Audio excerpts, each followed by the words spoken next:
to know that greatness doesn't always shout. Sometimes it shakes your hand. Sometimes it sends a thank you note. Sometimes it smiles when no one's watching.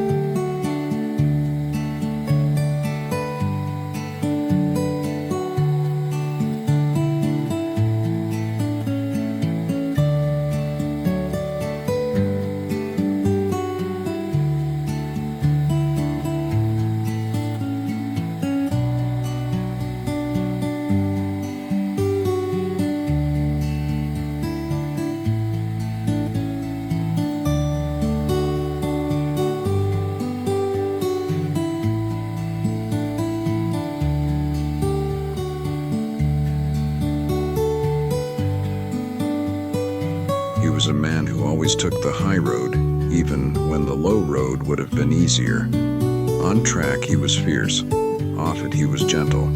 The kind of guy who signed every autograph like it was his first, who answered every fan question with patience and a genuine smile.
He didn't wear his world title like a crown. He wore it like a team patch, like something shared with his mechanics, his family, his town.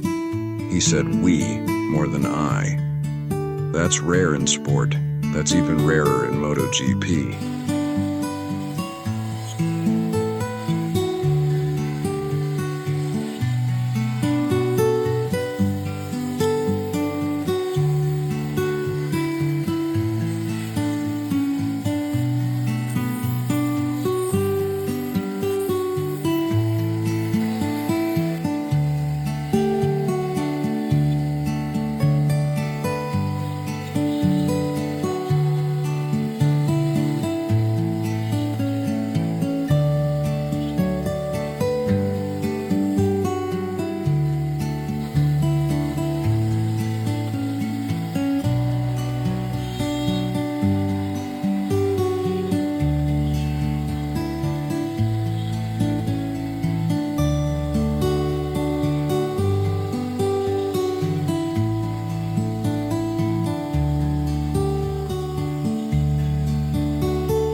He mentored young riders, took pride in staying humble, respected the legends, praised the rookies, thanked the track marshals, and greeted every camera operator by name.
Even after winning the world title, he came home to Owensboro and helped clean up the local motocross track.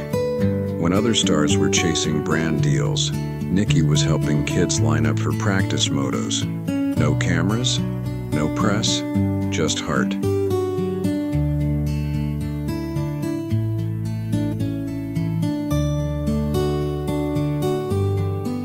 This is the part of the board where edges are rounded, corners softened, where the sharp tools are replaced with sanding blocks.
about the finish, the personality, the warmth. You hear stories about Nicky visiting sick kids in hospitals or calling a local mechanic just to say thank you, about how he remembered the names of journalist kids, about how he always said sir and ma'am, no matter where he was in the world. People say don't meet your heroes, but if your hero was Nicky Hayden, that wasn't a warning, it was a gift. This chapter is for the man behind the visor, for the one who made sportsmanship cool again, for the racer who proved that the real finish line is how people remember you.